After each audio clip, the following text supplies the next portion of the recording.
ബിസ്മില്ലാഹിർ റഹ്മാനിർ റഹീം. അസ്സലാമു അലൈക്കും വറഹ്മത്തുള്ളാഹി വബറകാതുഹു. ബിസ്മില്ലാഹി വൽഹംദുലില്ലാഹി വസ്സലാത്തു വസ്സലാമു അലാ അഷ്റഫി റസൂലില്ലാഹ് വഅലാ ആലിഹിൽ ഫായിസീന ബിറിദല്ലാഹി അമ്മാ ബഅദ്. സത്യവിശ്വാസികളെ, അല്ലാഹു നമ്മുടെ ഈ സംഗമം സ്വീകരിക്കട്ടെ. നമ്മുടെ പാപങ്ങൾ അല്ലാഹു പുറത്തു തരട്ടെ. രോഗങ്ങൾ അല്ലാഹു ശിഫയാക്കട്ടെ. മരണപ്പെട്ടവരുടെ ഖബർ അല്ലാഹു സന്തോഷത്തിലാക്കട്ടെ. തെറ്റുകുറ്റങ്ങൾ അവർക്ക് നമുക്കും അല്ലാഹു നിരുപാധികം മാപ്പാക്കി തരട്ടെ. നമ്മുടെയും കുടുംബത്തിൻ്റെയും സൃഷ്ട ആയുസ് അല്ലാഹു പൊരുത്തപ്പെട്ട വഴിയിൽ ഇസ്സത്തോടെ സന്തോഷത്തോടെ ദീർഘായുസ്സോടെ കഴിഞ്ഞ് ഈമാൻ സലാമത്തായി മരിക്കാനുള്ള മഹാഭാഗ്യം അല്ലാഹു നമുക്കെല്ലാവർക്കും നൽകട്ടെ. മനുഷ്യ സഹജമായി വൈകാരിക പ്രകടനങ്ങളുടെ ഒരു നീണ്ട പരത തന്നെ നമുക്ക് കാണാൻ കഴിയും. ആഘോഷങ്ങളിൽ മനുഷ്യൻ വല്ലാതെ താല്പര്യപ്പെടുന്നു എന്നത് സഹജമായ ഒരു പ്രത്യേകതയാണ്. പ്രത്യേകിച്ച് ഈ കാലഘട്ടത്തിൽ സെലിബ്രേഷൻ എന്നതിന് യാതൊരുവിധ അർത്ഥവുമില്ലാതെ നമ്മളതിലേക്ക് ഇറങ്ങിത്തിരിക്കുന്നു എന്നത് ഈ കാലഘട്ടത്തിൽ വല്ലാതെ കൂടിയിരിക്കുകയാണ്. ഏത് ചെറിയ കാര്യത്തിനും ആഘോഷങ്ങൾ വേണമെന്ന ഒരു താല്പര്യത്തിൽ മനുഷ്യൻ എത്തി നിൽക്കുന്നു. ഒരു മതത്തിൻ്റെ ചട്ടക്കൂട്ടിൽ ജീവിക്കുന്ന മനുഷ്യനാണ് എങ്കിൽ ആ മതപരമായ നിയമങ്ങൾ പോലും അതിന് ബാധകമല്ല എന്ന രീതിയിലാണ് ആഘോഷങ്ങളിലേക്ക് ഇറങ്ങിത്തിരിക്കുന്നത്. നമ്മുടെ മുന്നിൽ ഓണവും ക്രിസ്തുമസും ന്യൂ ഇയറും ഒക്കെ വരുമ്പോൾ ചില ആഘോഷ പ്രകടനങ്ങൾ മതഭ്രഷ്ട് സംഭവിക്കുന്ന പ്രവർത്തികളായി പോകുന്നു എന്നത് അതിനോടൊപ്പം പറയാതെ വയ്യ. ഏതൊരു മതത്തിൻ്റെയും ഉള്ളറയിൽ ആ മതത്തിൻ്റെ മാത്രം ഒരു സ്വകാര്യത ഉണ്ട്. ഇസ്ലാമിന് മാത്രമല്ല, ഏത് മതത്തിനും ആ മതത്തിൻ്റെ മാത്രം ഒരു സ്വകാര്യത. അഹിന്ദുക്കൾക്ക് പ്രവേശനം ഇല്ല എന്ന ബോർഡ് എഴുതി വച്ചിരിക്കുന്ന ധാരാളം ക്ഷേത്ര പരിസരങ്ങൾ നമുക്ക് കാണാൻ കഴിയും. അതുപോലെ തന്നെ ക്രിസ്ത്യാനികൾ മാത്രം ഒത്തുകൂടുന്ന കുർബാന സംഗമങ്ങൾ, അതുപോലെ തന്നെ ധ്യാനം കൂടല്, കുംഭസാരം, ഇങ്ങനെ പലതും അവിടെയും കാണാൻ കഴിയും. മുസ്ലിമീങ്ങൾ മാത്രം പങ്കെടുക്കുന്ന ജമാഅത്തുകൾ, ഇങ്ങനെ തുടങ്ങി ധാരാളം ഉദാഹരണങ്ങൾ നമുക്ക് സംബന്ധമായിട്ട് കാണാൻ കഴിയും. ഏതൊരു മതത്തിനും അതിൻ്റെതായ ഒരു സ്വകാര്യത ഉണ്ട്. പരിശുദ്ധ ഖുർആൻ അത് പറഞ്ഞതാണ്. നമുക്കെല്ലാവർക്കും അറിയാലോ, പുണ്യമാക്കപ്പെട്ട ഹറമിൽ മുസ്ലിം അല്ലാത്തവർക്ക് പ്രവേശനം ഇല്ല എന്നത്. അത് പ്രപഞ്ചനാഥൻ പറഞ്ഞ നിയമമാണിത്. സ്നേഹങ്ങളൊന്നും വേണ്ടെന്നല്ല പറഞ്ഞത്, അവോളം അത് പറഞ്ഞു. അതിൻ്റെ കൂടെയാ പറഞ്ഞത്. മതത്തിൻ്റെതായ ഒരു സ്വകാര്യത എല്ലാവരും പറയും പോലെ ഇസ്ലാം പറഞ്ഞു. യാ അയ്യുഹല്ലദീന ആമനൂ ഇന്നമൽ മുശ്രികൂന നജസ് ഫലാ യഖറബുൽ മസ്ജിദൽ ഹറാം ബഅദ ആമിഹിം ഹാദാ. സൂറത്ത് തൗബയുടെ ആയത്താണ്. മുഅ്മിനീങ്ങളെ, വിശ്വാസശുദ്ധി നഷ്ടപ്പെട്ട, ശിർക്കിൽ അകപ്പെട്ട ആളുകൾ പരിശുദ്ധ ഹറമിലേക്ക് അടുക്കല്ലേ. ഈ വർഷം മുതൽ അത് നിയമമാണെന്ന് ഖുർആൻ നമ്മോട് പറഞ്ഞത്. അവർ അടുക്കല്ലേ എന്ന്. യാ അയ്യുഹല്ലദീന ആമനു എന്ന് പറഞ്ഞു തുടങ്ങുന്നു. മുഅ്മിനീങ്ങളോട് നിർദ്ദേശിക്കാം, വിശ്വാസശുദ്ധി നഷ്ടപ്പെട്ട ശിർക്കിന്റെ വാഹകർ അവർ ഒരിക്കലും പരിശുദ്ധ ഹറമിലേക്ക് അടുക്കല്ലേ എന്ന് നമ്മോട് നിർദ്ദേശിച്ചിരിക്കാം. അപ്പോ ഒരു സൗഹാർദ്ദത്തിന്റെ കളിത്തൊട്ടിൽ ഉണ്ടാക്കണമെങ്കിൽ അതിൽ ഏത് മതത്തിനും അതിന്റെ സ്വകാര്യത കളഞ്ഞിട്ടുള്ള ഒരു കളിത്തൊട്ടിൽ ഇല്ല. ആ രീതിയിൽ ആഘോഷങ്ങൾ നമ്മൾ അനുകരണങ്ങളിലൂടെ, ആരാധനയുടെ അനുകരണങ്ങളിലൂടെ ആപത്ത് വരുത്തി വെക്കുന്ന അവസ്ഥയിലേക്ക് പോയിക്കൊണ്ടിരിക്കുന്നു എന്നത് സാന്ദർഭികമായി നാം ഓരോരുത്തരും മനസ്സിലാക്കണം. ഇസ്ലാം സമ്പൂർണമാണ്. ഇതിലേക്ക് ഒന്നും കൂട്ടാനുമില്ല, ഇതിൽ നിന്നും ഒന്നും കുറയ്ക്കാനുമില്ല. ഇസ്ലാമിന്റെ അടിസ്ഥാനം തൗഹീദ് ആണ്. ഇസ്ലാമിക പ്രവേശം വളരെ ലളിതമായ ചടങ്ങിൽ ഒരു ലാ ഇലാഹ ഇല്ലല്ലാഹ് മുഹമ്മദ് റസൂലുള്ളാഹിയുടെ ഉച്ചാരണത്തെ മനസ്സിൽ തട്ടിയ ആ ഒരു ചെറിയ ലളിതമായ ഒരു ചടങ്ങിലൂടെ മനസ്സിൽ തട്ടി നാവ് കൊണ്ട് വ്യക്തമാക്കി പറയപ്പെടുന്ന ലാ ഇലാഹ ഇല്ലല്ലാഹ് മുഹമ്മദ് റസൂലുള്ളാഹ് എന്ന ഷഹാദത്തിന്റെ തൗഹീദിന്റെ വചനം ഉരവിട്ടുകൊണ്ട് ഇസ്ലാമിലേക്ക് കടന്നു വരുന്ന ലളിതമായ ചടങ്ങുകൾ പോലെ തന്നെ ഈ മതത്തിൽ നിന്നും വ്യതിചലിക്കാനും നിസ്സാരമായ കാര്യങ്ങൾ മതി എന്നതാണ് അതിൻ്റെ കൂടെ നമ്മൾ മനസ്സിലാക്കേണ്ടത്. നിസ്സാരമായ കാര്യങ്ങൾ കൊണ്ടും ഇസ്ലാമിൽ നിന്നും പുറത്തു പോകുന്നതാണ്. അതുകൊണ്ട് സൂക്ഷ്മത എപ്പോഴും ജീവിതത്തിൽ നിർബന്ധമാണ്. കുഫ്ർ കൊണ്ട് തൃപ്തിപ്പെടൽ തന്നെ കുഫ്റാണ്. കുഫ്ർ ചെയ്യണ്ട. കുഫ്ർ കൊണ്ട് തൃപ്തിപ്പെടുന്നത് കുഫ്റാണ്. നമ്മളാൽ ഒരു കുഫറിന് പിന്തുണ കൊടുക്കുന്നത് നമ്മളാൽ കുഫറിൽ സംതൃപ്തരാണ് എന്നതാണ്. ആ പിന്തുണ പോലും ഒരു കുഫ്രിൽ എത്തിക്കുമെന്നത് ഇസ്ലാമിക കർമ്മശാസ്ത്രം വളരെ കൃത്യമായി തന്നെ പറഞ്ഞതാണ്. അതുകൊണ്ട് സൂക്ഷിച്ചില്ലെങ്കിൽ നമ്മൾ കുഫ്രിൽ എത്തും എന്ന സാഹചര്യങ്ങളെ വളരെ കാര്യഗൗരവത്തോടുകൂടെ ചിന്തിച്ച് കൈകാര്യം ചെയ്യേണ്ടിയിരിക്കുന്നു. സൗഹൃദങ്ങൾക്ക് വിരുദ്ധനാണ് താനെന്ന് തോന്നാത്ത രീതിയിൽ ഹിക്മത്തുകൾ അത്തരം സന്ദർഭങ്ങളിൽ ഒരു പബ്ലിക് പ്ലാറ്റ്ഫോമിൽ നമ്മൾ പ്രയോഗിച്ചേ പറ്റൂ എന്നതാണ്. ആ രീതിയിൽ ചില ഒഴിഞ്ഞുമാറലുകൾ മറ്റുമൊക്കെയായി നമുക്ക് അത്തരം കാര്യങ്ങളെ വളരെ ബുദ്ധിപൂർവം നമ്മൾ കൈകാര്യം ചെയ്യേണ്ടിയിരിക്കുന്നു. സൗഹൃദങ്ങൾക്ക് മതത്തിന്റെ മാനദണ്ഡം മറന്ന് ചില പ്രകടനങ്ങൾ മതവിശ്വാസം നിലനിർത്തേണ്ട ഒരാളിൽ സംഭവിച്ചു പോയാൽ മതഭ്രഷ്ട് സംഭവിക്കാണ്. അതൊന്നും പുതിയ തലമുറയോട് പറയാനേ കഴിയില്ല. പുതിയ തലമുറ എന്തിനാ പിള്ളേരെ തന്നെ പറയുന്നത്? പ്രായമായവരിൽ എന്താ? ഈ അടുത്ത ദിവസം പറഞ്ഞല്ലോ കുട്ടികൾ മൊബൈലിന് അഡിക്റ്റ് ആണെന്ന്. ആരാ കുട്ടികളാണെന്ന് പറഞ്ഞത്? കുട്ടികൾ സ്കൂളിൽ പോയെങ്കിലും അത് താഴെ വെക്കും. കുട്ടികളല്ല അഡിക്റ്റ് ആയിരിക്കുന്നത്, പ്രായമുള്ളവരാണ്. എന്തേ പ്രായമുള്ളവർക്ക് ഇതൊന്നും ബാധകമല്ലേ? അതുകൊണ്ട് കുട്ടികൾ മാത്രമല്ല സെലിബ്രേഷനിൽ ഈ അന്തവും കുന്തവും ഇല്ലാതെ പോകുന്നത് നമ്മളൊക്കെ ഉണ്ട്. ആ കാര്യത്തിലുള്ള ചില വിചാരങ്ങൾ നമ്മളിൽ ഉണ്ടാവണം. പൂർവികരുടെ ജീവിതം എടുത്തു നോക്ക്. പല ആഘോഷങ്ങളും മിക്കവാറും മതങ്ങളുകൾ അതിനൊരു ആരാധന സ്വഭാവത്തോടു കൂടെയാണ് കണ്ടിട്ടുള്ളത്. നമ്മളത് മനസ്സിലാക്കുന്നില്ല. ചില ഉദാഹരണങ്ങൾ പറയാം. മഹാനായ മൂസാ നബി അലൈഹിസ്സലാത്തു വസ്സലാമിനോടുള്ള ആദരസൂചകമായി മദീനയിലെ ജൂത സമൂഹം മുഹറം 10 നോമ്പെടുത്തത് കണ്ടു സയ്യിദുനാ റസൂലുള്ളാഹി സ്വല്ലല്ലാഹു അലൈഹി വസല്ലം. ഹബീബായ നബി കരീം സ്വല്ലല്ലാഹു അലൈഹി വസല്ലം തങ്ങൾ അത് കണ്ട സമയത്ത് അവിടുത്തെ സമുദായത്തോട് പറഞ്ഞത് മുഹറം 10 നോമ്പെടുക്കണം എന്നല്ല പറഞ്ഞത്. മുഹറം 10 നോമ്പെടുക്കുന്ന പോലെ തന്നെ അതേ പ്രാധാന്യത്തിൽ മുഹറം 9 നോമ്പെടുക്കണം എന്നാണ്. എന്തുകൊണ്ടാണിത്? ഇത് ഇസ്ലാമിലെ കർമ്മമാണ്. ഈ നോമ്പ് കർമ്മശാസ്ത്രം അതിന്റെ ന്യായവും യുക്തിയും പറയുന്നത് കാണാം. സയ്യിദുൽ ബക്കരി ആയനത്തിൽ കുറിക്കുന്നു ഇത് സംബന്ധമായ കർമ്മശാസ്ത്ര വിശകലനം. വൽ ഹിക്മതു ഐ ഫീ സൗമി യൗമിത്താസിഇ മഅൽ ആശ്രി മുഖാലഫത്തുൽ യഹൂദ്. ജൂതന്മാരോട് ആരാധനയിൽ അനുകരണം ഇല്ലാതിരിക്കാൻ വേണ്ടി ഒരു വിയോജിപ്പ് എന്ന പോലെയാണ്.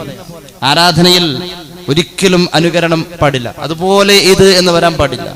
അതിനു വേണ്ടിയിട്ടാണ് 9 കൂടി നോമ്പെടുക്കുക എന്ന നിർദ്ദേശം ഉണ്ടായിട്ടുള്ളത്. അതായത് ഫൈന്നഹും യസൂമുനൽ ആശ്ർ ഫഖത്ത്. ജൂതന്മാർ മുഹറം 10 മാത്രം നോമ്പെടുക്കുന്നു. അപ്പൊ അതിൽ നിന്നും ഒന്ന് വ്യത്യാസപ്പെടുത്തിക്കൊണ്ട് മുഹറം 9 കൂടി ചേർക്കണമെന്ന് പുണ്യ നബി സല്ലല്ലാഹു അലൈഹി വസല്ലം ഫനുഖാലിഫുഹും വനസൂമു താസിഅ മഅ. ഇനി കേട്ടോളൂ, താഴേക്ക് വീണ്ടും സയ്യിദുൽ ബക്കരിയെ പോലെയുള്ളവർ പറയുന്നുണ്ട് യുസന്നു സിയാമു അൽ ഹാദി അശർ. മുഹറം 11 നോമ്പ് സുന്നത്താണ്. മുഹറം 11 നോമ്പ് സുന്നത്താണ്. വഇൻ സ്വാമത് താസിഅ, ഒരാൾ മുഹറം 9, 10, 11 പിടിച്ചാൽ അതിൽ പ്രശ്നമല്ല. 9 വിട്ടുപോയ ആൾക്ക് 11 പ്രത്യേകം സുന്നത്താണ്. 9 മുഹറം 9ന്റെ നോമ്പ് ഒരാൾക്ക് പിടിക്കാൻ പറ്റിയില്ല, എന്നാ 10ഉം 11ഉം പിടിക്കണം എന്നാ. അങ്ങനെയല്ല, 9 പിടിച്ചാലും 10ന് ശേഷം 11ഉം പിടിക്കാം. ആ 3 നോമ്പ്. അപ്പൊ 10ന്റെ അപ്പുറത്തും ഇപ്പുറത്തും 9നെയും 11നെയും പ്രത്യേകം ഇതിൽ കൂട്ടണമെന്ന് പുണ്യ നബി സല്ലല്ലാഹു അലൈഹി വസല്ലം തങ്ങളുടെ നിർദ്ദേശമുണ്ട്.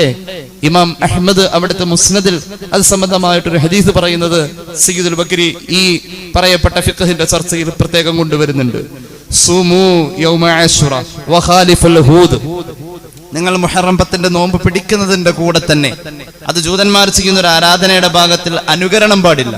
അതിനോടൊപ്പം തന്നെ വസുമു ഖബ്ലഹു യൗമ, അതിന്റെ മുമ്പും വബഅദഹു യൗമ, ശേഷവും ഓരോ ദിവസം വീതം, അതായത് മുഹറം 9ഉം 10ഉം 11ഉം നിങ്ങൾ നോമ്പെടുക്കണമെന്ന് സയ്യിദുനാ റസൂലുള്ളാഹി സ്വല്ലല്ലാഹു അലൈഹി വസല്ലം.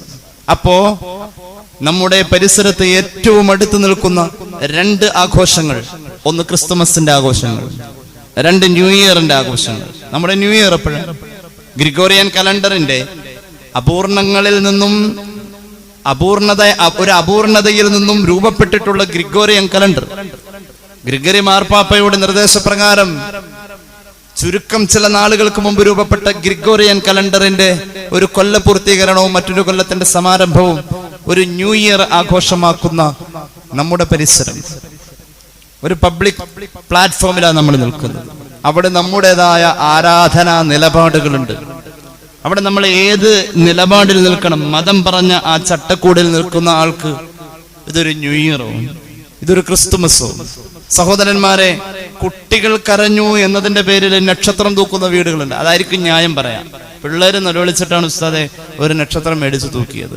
ശരിക്കും അതൊരു ആരാധനയുടെ ഭാഗമായിട്ട് തൂക്കുന്ന കാര്യമാണ്. അതിലൊക്കെ ഇപ്പൊ എന്ത് കാര്യം? അതിലൊക്കെ കാര്യമുണ്ടേ. ഞാൻ നേരത്തെ പറഞ്ഞു, ഈ മതത്തിലേക്ക് വരൽ എന്ന ചടങ്ങ് ലളിതം പോലെ ഈ മതത്തിൽ നിന്നും പോകൽ എന്ന ചടങ്ങും വളരെ ലളിതമാണ്. അതുകൊണ്ട് അത്തരം കാര്യങ്ങളിലെ സൂക്ഷ്മത. ക്രിസ്ത്യാനികളുമായി ഇസ്ലാം നല്ല സൗഹൃദം ഉണ്ടായിട്ടുള്ളത് ചരിത്രം മറന്നല്ല പറയാം. ക്രിസ്ത്യാനികളുമായി ഇസ്ലാമിന് നല്ല സൗഹൃദം ഉണ്ടായിട്ടുണ്ട്.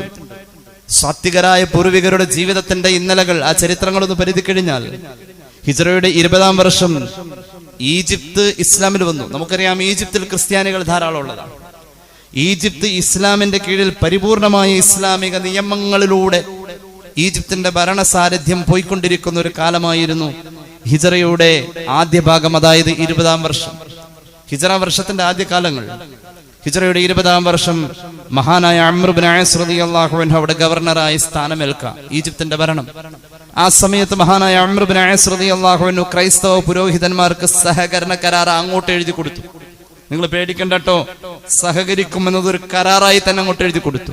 എന്താണ് ആ കരാറിലുള്ളത്? ക്രിസ്ത്യൻ പള്ളികൾ, ആചാരങ്ങൾ, ആഘോഷങ്ങൾ ഒരിക്കലും മുസ്ലിമീങ്ങൾ കയ്യേറില്ല. അതങ്ങനെ തന്നെ പോവും. ഇവിടെ ഇസ്ലാമിക ഭരണമാണെങ്കിലും അങ്ങനെയാ മഹാനവറുകൾ എഴുതി കൊടുത്തത്. എന്ന് മാത്രമല്ല, ജനങ്ങളിൽ നിന്നും സ്ഥാപനങ്ങളിൽ നിന്നും ഭരണാധികാരികൾ പിരിച്ചെടുക്കുന്ന നികുതിയിൽ ക്രിസ്ത്യൻ ചർച്ചുകളും മറ്റിതര മത സ്ഥാപനങ്ങളും ആരാധനാലയങ്ങളും ആ നികുതിയിൽ നിന്നും ഒഴിവാണെന്ന് മഹാനായ അംർ ഇബ്നു ആസ് റളിയല്ലാഹു അൻഹു എന്ന ഹബീബിന്റെ പ്രിയപ്പെട്ട സ്വഹാബി സഹകരണ കരാർ അങ്ങോട്ട് എഴുതി കൊടുത്തു. ഇത്രയും നല്ല സൗഹൃദം എവിടെ കാണാനുള്ളത്? യൂറോപ്യൻ പണ്ഡിതനായ തോമസ് ആർണോൾഡ് കുറിക്കുന്നു. അദ്ദേഹത്തിന്റെ ചില ലേഖനങ്ങളിൽ വായിക്കാൻ കഴിയും ക്രിസ്ത്യാനികളുമായി നമുക്കുണ്ടായ സൗഹൃദം. ചില മുസ്ലിം ഭരണാധികാരികൾ ഷാമിലും ഇറാഖിലും അൾജീരിയയിലും ക്രിസ്ത്യാനികൾക്ക് ചർച്ച് വരെ നിർമ്മിച്ചു കൊടുത്തിട്ടുണ്ടെന്നാണ്. ഒരുപാട് ക്ഷേത്രങ്ങളുടെ നിർമ്മാണത്തിലും മറ്റും നേർക്കുനേർ പങ്കാളിത്തമുള്ള ആളായിരുന്നു ഷഹീദ് മില്ലത്ത് ടിപ്പു സുൽത്താൻ നവറല്ലാഹു മർഖദ. അപ്പൊ നമുക്ക് സൗഹൃദങ്ങളില്ല എന്നല്ല, പ്രത്യേകിച്ച് ക്രിസ്ത്യാനികളോട് വല്ലാത്ത സൗഹൃദം ഉണ്ടായിട്ടുണ്ട്.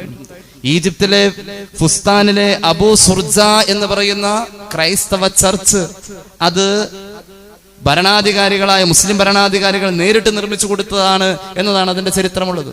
എന്റെ പ്രിയമുള്ളവരെ, മഹാനായ ഖലീഫ ഹാറൂൻ റഷീദ് റഹ്മത്തുള്ളാഹി അലൈഹിയുടെ ഭരണകാലം ഒരു ക്രൈസ്തവ സഹോദരിക്ക് വേണ്ടി നിർമ്മിക്കപ്പെട്ട മുസ്ലിം പള്ളി പോലും പൊളിച്ചു കൊടുത്തു എന്നുള്ളതാണ്. ഇതിൽ കൂടുതൽ എന്ത് സൗഹൃദം? മഹാനായ ഖലീഫ ഹാറൂൻ റഷീദ് റളിയല്ലാഹു അൻഹു അദ്ദേഹത്തിന്റെ ഭരണകാലഘട്ടത്തിൽ ബഗ്ദാദ് പട്ടണത്തെ വികസിപ്പിക്കുകയാണ്. ബഗ്ദാദ് പട്ടണത്തിന്റെ വികസനത്തിന്റെ ഭാഗമായി വന്നപ്പോൾ ബഗ്ദാദിലെ ടൗൺ ജുമാ മസ്ജിദ് ആ വലിപ്പത്തിൽ പോരാ, കുറച്ചുകൂടി വിശാലമാക്കണം. അതിനോട് ചേർന്ന് ഓരം പറ്റി ഒരു ചെറിയ കുടിൽ ഒരു ക്രൈസ്തവ സഹോദരിയുടേതുണ്ട്. അവർ വിധവയാണ്, അവർക്ക് ആരുമില്ല. മഹാനായ ഖലീഫ ഹാറൂൻ റഷീദ് അവർക്ക് വളരെ ഉത്തരവാദിത്തപ്പെട്ട ഒരു പ്രദേശത്ത് വിശാലമായ ഒരു വീടും പരിസരവും ഒരുക്കാൻ ആദ്യം തീരുമാനിച്ചു. അത് ഒരുക്കുകയും സന്തോഷപൂർവ്വം അവർ അത് സ്വീകരിക്കുകയും തൃപ്തിയോടുകൂടെ പള്ളിയുടെ വിശാലതയ്ക്ക് വേണ്ടി തന്റെ ആ ചെറിയ കുടിലും അതിനോട് ഓരം പറ്റി നിൽക്കുന്ന പള്ളിയോട് ചേർന്ന് നിൽക്കുന്ന ആ ഭൂമികയും അവർ വിട്ടുകൊടുക്കാൻ തീരുമാനിച്ചു. അങ്ങനെ പള്ളി സ്വാഭാവികമായും വിശാലമായി. സഹോദരി തൃപ്തിയോടുകൂടെ കുറച്ചപ്പുറത്തേക്ക് മാറി വിശാലമായ ആധുനിക സൗകര്യങ്ങളുള്ള വീടിൽ പാർക്കാനും തുടങ്ങി. അവസാനം കുറച്ചു ദിവസം കഴിഞ്ഞ് സഹോദരി പഴയ ഭവനത്തിൽ കിട്ടിയിരുന്ന ഒരു തൃപ്തി ഈ പുതിയ ഭവനത്തിൽ കിട്ടുന്നില്ല. എന്ത് ചെയ്യും? വലിയ ധർമ്മസങ്കടം. മടിച്ചില്ല. ഖലീഫ ഹാറൂൻ റഷീദിനെ വിവരം അറിയിച്ചു. പൂർവികരായ പിതാക്കൾ കൈമാറിപ്പോന്ന പാരമ്പര്യ സ്വത്തിൽ നിന്നും കിട്ടിയ ഒരു ആത്മീയമായ ഒരു ഉത്തേജനം, മനസ്സിന് കിട്ടിയ ഒരു ധൈര്യം, അങ്ങനെ ഉണ്ടല്ലോ, പൂർവ്വപിതാക്കൾ ഓർക്കുമ്പോൾ കിട്ടുന്ന മനസ്സിന്റെ ഒരു സുഖം ഈ പുതിയ വീട്ടിലില്ല. അതുകൊണ്ട് എനിക്ക് ആ പഴയ വീട് തിരിച്ചു വേണമെന്ന് ആദ്യം തൃപ്തിയോടുകൂടെ ഖലീഫയെ ഏൽപ്പിച്ച തന്റെ വീടും പരിസരവും തിരിച്ചു വേണമെന്ന് പറയുമ്പോൾ മഹാനായ ഖലീഫ ഹാറൂൻ റഷീദ് പുനർനിർമ്മിച്ച ആ മസ്ജിദ് ഈ സഹോദരിക്ക് വേണ്ടി പൊളിച്ച് അവരുടെ പഴയ വീട് അവിടെ പണിതു കൊടുക്കാൻ നിർദ്ദേശിച്ചു. ഇത് ചരിത്രമാണ്. പരിശുദ്ധ ഇസ്ലാം ഇതിനപ്പുറം ക്രൈസ്തവ സഹോദരങ്ങളോട് സൗഹൃദം വേണമെന്ന് പറയാൻ ഇനി വേറെ ചരിത്രങ്ങൾ നിരത്തേണ്ടതില്ല. ഇസ്ലാമിന്റെ സൗഹൃദം അങ്ങനെയാണ്. പക്ഷേ ആരാധനയിൽ അനുകരണം അരുതെന്ന് ആദ്യകാലം മുതൽ തന്നെ നിർദ്ദേശമുണ്ട് സയ്യിദുനാ റസൂലുള്ളാഹി സ്വല്ലല്ലാഹു അലൈഹി വസല്ലം. ഒരു ഉദാഹരണം പറയാം. വാങ്ക് വിളി അതിന്റെ ക്രോഡീകരണം സ്ഥാപിതമാകുന്ന സാഹചര്യം, പല അഭിപ്രായങ്ങളും പലയിടങ്ങളിൽ നിന്നും വന്നു. ചില സ്വഹാബികൾ ഫത്ഹുൽ മുഈനിലൊക്കെ കാണാം, വിറക് കൂട്ടിയിട്ട് പുകച്ച് അത് കത്തിച്ചതിന്റെ പുക മുകളിലേക്ക് ഉയരുന്നത് കണ്ടാൽ പുക വമിക്കുന്ന സമയം അത് വാങ്കിന്റെ നേരം, അതായത് നിസ്കാരത്തിന്റെ നേരമായി എന്ന് അറിയിക്കാം. അങ്ങനെ അഭിപ്രായം പറഞ്ഞവരുണ്ട്. അങ്ങനെ പല അഭിപ്രായങ്ങളും പറഞ്ഞ കൂട്ടത്തിൽ ഒരു സ്വഹാബി പറഞ്ഞിരുന്നു, നമുക്ക് ക്രൈസ്തവ ദേവാലയങ്ങളിലുള്ളതുപോലെ തന്നെ ഒരു വലിയ മണിനാഥം മുഴക്കിക്കൊണ്ട് നിസ്കാരത്തിന്റെ സമയം ജനങ്ങൾക്ക് അറിയിച്ചു കൊടുക്കാമെന്ന അഭിപ്രായം പറഞ്ഞപ്പോ പുണ്യ നബി സല്ലല്ലാഹു അലൈഹി വസല്ലമ തങ്ങൾ ആ സഹോദരനോട്, ആ സ്വഹാബിയോട് പറഞ്ഞത്, ആരാധനയിൽ അത് അനുകരണമാകുമോനെ, ആരാധനയിൽ അതൊരു അനുകരണമാകും, അതുകൊണ്ട് അത് നമുക്ക് വേണ്ട, അനുകരണമാകുമോ എന്ന ഭയത്താൽ ആ മണിനാഥം മുഴക്കുന്ന ആ സംവിധാനം വേണ്ടെന്ന് വെച്ചു പരിശുദ്ധ റസൂൽ സല്ലല്ലാഹു അലൈഹി വസല്ലം. ആരാധനയിൽ അനുകരണം പാടില്ല എന്നതാ, അത് ആപത്തിലേക്കാ പോകുന്നത്. അറിഞ്ഞോ അറിയാതെയോ സമീപ ദിവസങ്ങളിൽ നമ്മുടെ ചില മുസ്ലിം ഭവനങ്ങളിൽ ക്രിസ്തുമസിനോടനുബന്ധമായിട്ടുള്ള നക്ഷത്ര വിളക്കുകൾ ചാർത്തപ്പെടുന്നുണ്ട്. അതിന്റെ ചരിത്രം അറിയാത്തത് കൊണ്ടാണ്. അങ്ങനെ ഒരു യാഥാർത്ഥ്യമുണ്ട്. യഥാർത്ഥത്തിൽ ക്രിസ്തുമസ് നക്ഷത്രങ്ങളുടെ അടിസ്ഥാനം യേശുവിന്റെ ജന്മം അറിഞ്ഞ് ബത്ലഹേമിലേക്ക് യാത്ര തിരിച്ച ജ്ഞാനികൾക്ക് വഴികാട്ടിയ നക്ഷത്രത്തെയാണ് നക്ഷത്ര വിളക്കുകൾ തൂക്കി അനുസ്മരിക്കുന്നത്. ഇതാർക്കും അറിയില്ല. അങ്ങനെ ഒരു ചരിത്ര പശ്ചാത്തലവും ഒരു ആരാധന സ്വഭാവവും അതിനുണ്ട്. ബഹുമാന്യരായ ക്രൈസ്തവ സഹോദരങ്ങൾ അവരുടെ ആരാധനയുടെ ഭാഗമായിട്ട് ചെയ്യുന്നത് അതായത് സ്മരണാർത്ഥം ആരാധനയുടെ ഭാഗമായി മാറിയ ക്രിസ്തുമസ് നക്ഷത്രങ്ങൾ അവർ സ്മരണാർത്ഥം ആരാധനയുടെ ഭാഗമാക്കി കൊണ്ട് നടക്കുന്ന ആ ആചാരത്തെ കുട്ടികൾ കരഞ്ഞു എന്ന് പറഞ്ഞിട്ട് വാങ്ങി തൂക്കിയാൽ അത് പറ്റൂല. കുട്ടി കരഞ്ഞാൽ കരയട്ടെന്ന് വെക്കണം.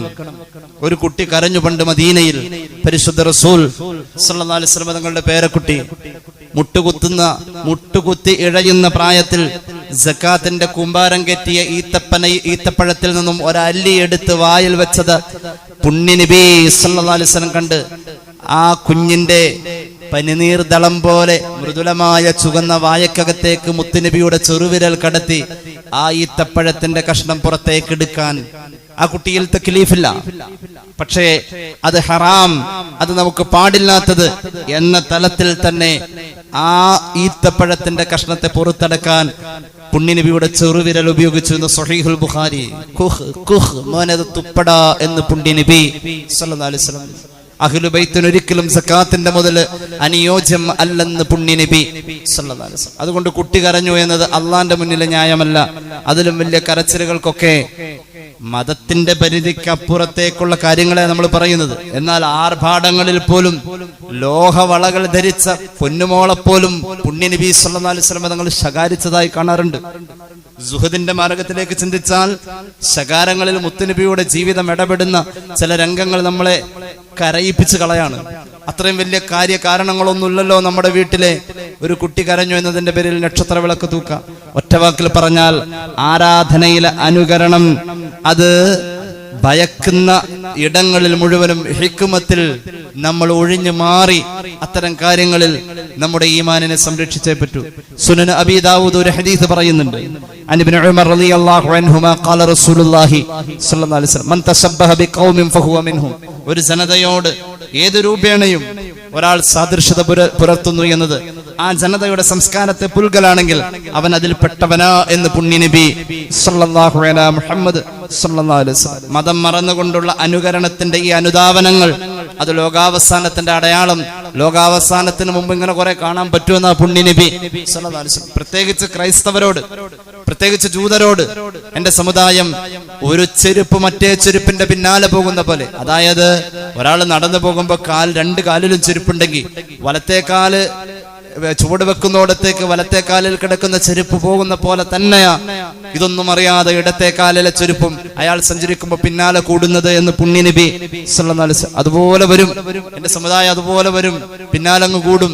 അതും ഇതും വലിയ മാറ്റമില്ലാത്ത പോലെ ഒരേ ചുവടുവെപ്പും ഒരേ താളവും നടന്നു പോകുന്ന മനുഷ്യന്റെ ആ സുഗമമായ നടത്തത്തിൽ രണ്ട് ചെരുപ്പുകൾ പരസ്പരം അങ്ങും ഇങ്ങും അനുകരിക്കപ്പെടുന്ന പോലെ ഇസ്രായേലി സമൂഹത്തിൽ പൂർവകാല വേദങ്ങൾ കിട്ടിയവരിൽ പരസ്യമായി ഉമ്മയോട് വ്യഭിചാര ആവശ്യം ആരെങ്കിലും ഉന്നയിച്ചിട്ടുണ്ടെങ്കിൽ അത്ര മ്ലേച്ഛമായ പ്രവർത്തനത്തിൽ പോലും എല്ലാ സമുദായത്തിലും ഉണ്ടാവാം എന്ന് പുണ്യ നബി സല്ലല്ലാഹു അലൈഹി വസല്ലം. അനുകരണങ്ങളാണിത്. അവരിൽ ആരെങ്കിലും ഒരു ഉടുമ്പിന്റെ പൊത്തിൽ കൈയിട്ട് കഴിഞ്ഞാൽ, ഉടുമ്പ് താമസിക്കുന്ന പൊത്തിൽ കൈയിട്ട് കഴിഞ്ഞാൽ എന്റെ സമുദായവും അങ്ങനെ തന്നെ ചെയ്യുമെന്ന് പുണ്യ നബി സല്ലല്ലാഹു അലൈഹി മുഹമ്മദ് സല്ലല്ലാഹു അലൈഹി വസല്ലം. അതുകൊണ്ട് സൗഹൃദങ്ങൾക്കൊരിക്കലും ഇസ്ലാം വിരുദ്ധമല്ല. ഖുൽ യാ അയ്യുഹൽ കാഫിറൂന എന്ന് തുടങ്ങുന്ന അധ്യായം അതൊരിക്കലും സൂറത്തുൽ കാഫിറൂൻ സാഹോദര്യത്തിന് വിരുദ്ധമല്ല. ഇതൊക്കെ വേണമെന്ന് പറയുന്നത്. ഒരു വർഷം ഞങ്ങളുടെ ആരാധ്യ വസ്തുക്കളെ അങ്ങ് ആരാധിച്ചാൽ അടുത്ത വർഷം ഞങ്ങൾ അങ്ങോട്ട് ആരാധനയ്ക്ക് വരാം. അങ്ങനെ പങ്കിടാൻ വേണ്ടി വന്നു ചില ഖുറൈശികൾ. അബുൽ ഫിദാ ഇസ്മായിൽ ഇബ്നു കസീർ ആ അധ്യായത്തിന്റെ അവതരണ പശ്ചാത്തലത്തെ അദ്ദേഹത്തിന്റെ തഫ്സീറിൽ കുറിക്കുന്നത് അങ്ങനെ. പങ്കിട്ട് നമുക്ക് ആരാധിക്കാന്നാ പറഞ്ഞത്. ഇത്രയും വലിയ മതസൗഹാർദ്ദം എവിടെയാ ഉള്ളത്? മുഹമ്മദ് റസൂൽ സല്ലല്ലാഹു അലൈഹി വസല്ലം തങ്ങൾ പിന്നീട് പറയുന്നത് വഹിയിന്റെ അമരധ്വനികളാണ്. ഖുൽ യാ അയ്യുഹൽ കാഫിറൂൻ ലാ അഅ്ബുദു മാ തഅ്ബുദൂൻ വലാ അൻതും അഅ്ബുദൂന മാ അഅ്ബുദു വലാ അന അഅ്ബുദു മാ അഅ്ബദതും വലാ അൻതും അഅ്ബുദൂന മാ അഅ്ബുദു ലക്കും ദീനുക്കും വലിയ ദീൻ. ഒരു ആയത്തിന്റെ ഘടന നോക്കണം. ഒരു അധ്യായത്തിന്റെ ഘടന. ഇതിൽ ചുരുങ്ങിയ ചില ആയത്തുകൾ മാത്രമേ ഉള്ളൂ. 6 ആയത്തേ ഉള്ളൂ. അതിൽ തന്നെ ചില പദങ്ങൾ അങ്ങോട്ടും ഇങ്ങോട്ടും വീണ്ടും വീണ്ടും ആവർത്തിച്ച് പറയുന്ന പോലെ മൂജസായ ഖുർആനിൽ തോന്നുന്നത് ആ പറയപ്പെടുന്ന അവതരിപ്പിക്കപ്പെടുന്ന വിഷയത്തിന്റെ ഗൗരവമാണ്. നിങ്ങൾ ആരാധിക്കുന്നതിനെ ഞാൻ ആരാധിക്കില്ല, ഞാൻ ആരാധിക്കുന്നതിനെ നിങ്ങൾ ആരാധിക്കേണ്ടതും ഇല്ല. സൗഹൃദമാണ്. നിങ്ങൾ നിങ്ങളുടെ വഴിക്ക് പോയിക്കോളൂ, നമുക്കൊരു വിരോധവും ഇല്ല. അതുകൊണ്ട് മതത്തിന് പ്രാധാന്യം കൊടുക്കാം. മതത്തെ കളഞ്ഞുകൊണ്ടുള്ള മതസൗഹാർദ്ദം ഇസ്ലാം പഠിപ്പിച്ചിട്ടില്ല. അത് ഒരു മതവും പഠിപ്പിച്ചിട്ടില്ല. അതാണ് ഞാൻ നേരത്തെ പറഞ്ഞത്. അഹിന്ദുക്കൾക്ക് പ്രവേശനമില്ല എന്ന് എഴുതി വെച്ചിട്ടുള്ള നാട്ടക്കുറികളും അതുപോലെയുള്ളതായ ബോർഡുകളുമുള്ള ക്ഷേത്ര പരിസരങ്ങൾ നമ്മുടെ നാട്ടിലുണ്ട്. സൗഹാർദ്ദത്തിന് ഒരിക്കലും അത് വിരുദ്ധമല്ല. ക്രിസ്ത്യൻ സഹോദരന്മാർ മാത്രം പങ്കെടുക്കുന്ന കുർബാന സദസ്സുകളും ധ്യാനം കൂടലുകളും കുമ്പസാര കൂടും ഒക്കെ ഉണ്ട്. അതൊന്നും നമ്മുടെ നാട്ടിലെ മതസൗഹാർദ്ദങ്ങൾക്ക് വിരുദ്ധമല്ല. മുസ്ലിമീങ്ങൾ മാത്രം പങ്കെടുക്കുന്ന ജമാഅത്തിന്റെ സംഗമങ്ങളുണ്ട്, അവിടെ മറ്റാരും വരേണ്ടതില്ല. അതും നമ്മുടെ നാട്ടിലെ സൗഹാർദ്ദങ്ങൾക്ക് വിരുദ്ധമല്ല. ഏതൊരു മതത്തിനും അതിൻ്റെതായ ഒരു സ്വകാര്യതയുണ്ട് എന്ന കേവല വിവേകബോധമില്ലാതെ കിട്ടുന്നതിന്റെ പിന്നാലെ പാഞ്ഞ സെലിബ്രേഷന്റെ ദാരിദ്ര്യം നമ്മൾ ഈ രീതിയിൽ അഴിഞ്ഞാടി തീർക്കുന്നോടത്ത് ഇസ്ലാം നമ്മുടെ കയ്യിലില്ല. ഇസ്ലാമിക ആശ്ലേഷണത്തിന്റെ ചടങ്ങുകൾ ലളിതം എന്ന പോലെ ഇസ്ലാമിക ഭ്രഷ്ട് അതും ലളിതം എന്ന ബോധം ഉണ്ടാവട്ടെ എന്ന് മാത്രം ഒരു ചിന്ത നിങ്ങളുടെ മുന്നിൽ വെച്ച് ഹ്രസ്വമായ എന്റെ വാക്കുകൾ നിർത്തുന്നു. സല്ലല്ലാഹു അലാ മുഹമ്മദ് സല്ലല്ലാഹു അലാ മുഹമ്മദ് സല്ലല്ലാഹു അലൈഹി വസല്ലം. اللهم صل على محمد يا رب صل عليه وسلم. الحمد لله رب العالمين. اللهم صل على سيدنا محمد وعلى آل سيدنا ومولانا محمد. അല്ലാഹുവേ, ഞങ്ങളെ നീ കബൂലാക്ക് തമ്പുരാനെ. പാപങ്ങൾ പൊറുക്ക് അല്ലാ, രോഗങ്ങൾ ശിഫയാക്ക് അല്ലാ. ഒരുപാട് പേര് ദുആ വസിയത്ത് ഏൽപ്പിച്ചിട്ടുണ്ട്. അവരുടെ ഹലാലായ മുറാദ് ഹാസിലാക്കണേ അല്ലാ. അല്ലാഹുവേ, രോഗമുള്ള പലർക്കും വേണ്ടി ദുആ ചെയ്യാൻ ഏൽപ്പിച്ചു. പരിപൂർണ ശിഫാ നൽകണേ അല്ലാ. അനുഗ്രഹീതമായ ഒരു നേരത്താ ഞങ്ങൾ നിന്നിലേക്ക് ചോദിക്കുന്നു, നിന്നോട് ചോദിക്കുന്നത്. അല്ലാഹുവേ, ഞങ്ങളെ നീ ഖായിബാക്കല്ലേ അല്ലാ. അല്ലാഹുവേ, ഇക്കഴിഞ്ഞ ഏതാനും ദിവസങ്ങൾക്ക് മുമ്പ് ദുബൈയിൽ വെച്ച് സ്ട്രോക്ക് വന്ന് വളരെ സീരിയസ് ആയി വെന്റിലേറ്ററിൽ കഴിയുന്ന യുവാവിന് വേണ്ടി ദുആ ചെയ്യാൻ ഏൽപ്പിച്ചിട്ടുണ്ട്. ഞങ്ങൾ പലപ്പോഴും ദുആ ചെയ്തതാ തമ്പുരാനെ. അല്ലാഹുവേ, ഒരു നിർധന കുടുംബമാണ്. ആ കുടുംബത്തിന്റെ ഏക അത്താണിയാണ്. വളരെ ചെറുപ്രായമാണ്. അല്ലാഹുവേ, നിന്റെ കാരുണ്യത്തിന്റെ ഇടപെടൽ വേണമല്ലാ. ആ മോന് നീ നവജീവൻ കൊടുക്കണമല്ലാ. അത്ഭുതങ്ങൾ സംഭവിക്കണം അല്ലാ. ലക്ഷക്കണക്കിന് രൂപ ചികിത്സക്ക് വേണ്ടി വരികയാണ് വിദേശത്ത്. അല്ലാഹുവേ, അതിനുള്ള മാർഗമൊന്നും കണ്ടിട്ടല്ല, എന്നാലും അതിലേക്ക് സുമനസ്സുകൾ അതിലേക്ക് ഇറങ്ങി തിരിക്കാനും റബ്ബേ നീ ഇടപെടണം അല്ലാ. അല്ലാഹുവേ, ആ സഹോദരന്റെ ചികിത്സ നീ ബറക്കത്തിലാക്കണേ അല്ലാ. അള്ളാഹുവെ 9 ദിവസമായി ICUയിൽ കഴിയുന്ന കിഡ്നി സംബന്ധമായ പ്രയാസങ്ങളോടുകൂടെ ഒരു പ്രിയപ്പെട്ട ഉമ്മ, അള്ളാഹുവെ ഹോസ്പിറ്റലിൽ നീ ശിഫാ നൽകണേ അല്ലാ, ശിഫാ നൽകണേ അല്ലാ. അവരുടെ ചികിത്സ നീ ബർക്കത്തിലാക്കണേ അല്ലാ, ആഫിയത്ത് നൽകണേ അല്ലാ, ആഫിയത്ത് നൽകണേ അല്ലാ. മതിലകം സ്വദേശിയായ സഹോദരൻ മേയാർ ഹോസ്പിറ്റലിൽ പ്രത്യേകം ദുആ ചെയ്യാൻ ഏൽപ്പിച്ചു. ശിഫാ നൽകണേ അല്ലാ, ശിഫാ നൽകണേ അല്ലാ. അള്ളാഹുവെ RCCയുടെ ട്രീറ്റ്മെന്റിൽ വർഷങ്ങളായി കഴിയുന്ന ഒരു വിദ്യാർത്ഥി ഉപരിപഠനത്തിന് വേണ്ടി വിദേശത്തേക്ക് ഈ അടുത്ത ദിവസം യാത്ര തിരിക്കുകയാണ്. ആ കാലാവസ്ഥകളോ മറ്റു പ്രതികൂലമായ സാഹചര്യങ്ങളോ ആ മകന്റെ ആരോഗ്യത്തിൽ ബാധിക്കരുത് തമ്പുരാനേ. അള്ളാഹുവേ, RCCയിലെ ട്രീറ്റ്മെന്റ് എന്ന് പറഞ്ഞാൽ ഞങ്ങൾക്കറിയാം അതിന്റെ ഗൗരവം. അള്ളാഹുവേ, നീ ആ സഹോദരന് ആഫിയത്ത് കൊടുക്കണേ അല്ലാ, ആഫിയത്ത് കൊടുക്കണേ അല്ലാ. അള്ളാഹുവേ, ന്യൂമോണിയ ബാധിച്ച പലരും ആശുപത്രികളിലും വീടുകളിലുമൊക്കെയായി, ചിലർക്ക് കോവിഡ് പോസിറ്റീവ് ഒക്കെ പറയുന്നുണ്ട്. അള്ളാഹുവേ, ഇനി ആ ഒരു പകർച്ചവ്യാധി ഞങ്ങളിലോ ഈ ലോകത്തിലോ ഉണ്ടാവല്ല അല്ലാ. ന്യൂമോണിയയും കഫക്കെട്ടും ചുമയുമുള്ള ഒരുപാട് പേരുണ്ട്. നീ ശിഫാ നൽകണേ അല്ലാ, അള്ളാഹുവേ ശിഫാ നൽകണേ അല്ലാ. അള്ളാഹുവേ റബ്ബേ, മുസാബഖയുടെ ഭക്ഷണ പരിപാടിയിലേക്ക് സംഭാവന തന്നവർ, അതല്ലാതെയും മറ്റു കാര്യങ്ങളിലും സാമ്പത്തികമായി സഹകരിച്ചവർ എല്ലാവർക്കും ഖൈറ് നൽകു അല്ലാ. ഇനിയും അതിലേക്ക് സഹായിക്കാൻ ഏറ്റെടുത്ത് അതിലേക്ക് ചെയ്യേണ്ടവരുണ്ട്, അവർക്കും നീ ഖൈറും ബറക്കത്തും നൽകണേ അല്ലാ. ഇക്കഴിഞ്ഞ ദിവസം മരണപ്പെട്ടു പോയ ഭാര്യാപിതാവിന് വേണ്ടി ദുആ ചെയ്യാൻ മുസാബഖയിൽ ഒരു സഹോദരൻ ഭക്ഷണത്തിലേക്ക് പൈസ തന്നിട്ടുണ്ട്.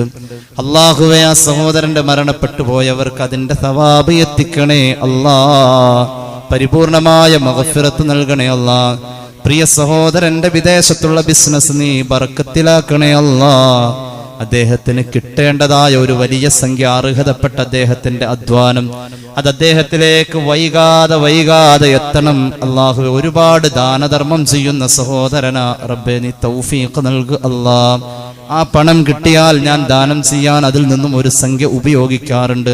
എനിക്ക് അങ്ങനെയെങ്കിലും ചെയ്താൽ ഒരു സന്തോഷമുണ്ടെന്ന് പറഞ്ഞു വലിയ വിഷമത്തോടുകൂടെ കഴിഞ്ഞ ആഴ്ച പറഞ്ഞതാണ്. ആ സഹോദരന് അർഹതപ്പെട്ട അദ്ദേഹത്തിന്റെ ആ പണം നീ എത്തിച്ചു കൊടുക്കണേ അല്ലാ. കഴിഞ്ഞ ദിവസം മരണപ്പെട്ടു പോയ ഉമ്മാന്റെ പേരിൽ മക്കൾ മുസാബഖയുടെ ഭക്ഷണത്തിലേക്ക് സംഭാവന ചെയ്തവരുണ്ട്. അള്ളാഹുവേ, ഉമ്മാക്ക് മഗ്ഫിറത്ത് കൊടുക്ക് അല്ലാ, മഗ്ഫിറത്ത് നൽകണേ അല്ലാ.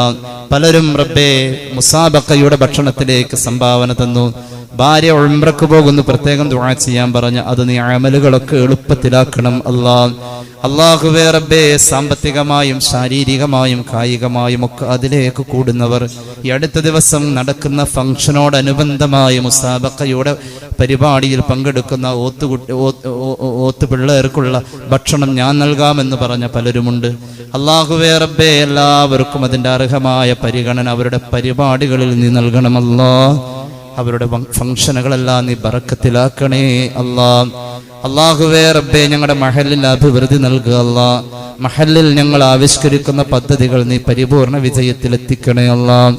അല്ലാഹുവേ, ഞങ്ങൾ ഇന്ന് മരിച്ചുപോയവർ, ഈ പള്ളിയോട് ചുറ്റും അന്ത്യവിശ്രമം കൊള്ളുന്നവർ എല്ലാവരുടെയും ഖബർ വിശാലമാക്കണേ അല്ലാ.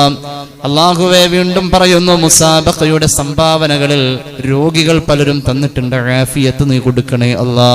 പല രോഗങ്ങളും മാറണമെന്ന് നെയ്യത്തിൽ ഏൽപ്പിച്ചവരുണ്ട്. അല്ലാഹുവേ, ആഫിയത്ത് നൽകണേ അല്ലാ. ربنا ارحمهم كما ربونا صغارا دعواهم فيها سبحانك اللهم وتحيتهم فيها السلام وآخر دعوانا أن الحمد لله رب العالمين. السلام عليكم ورحمة الله.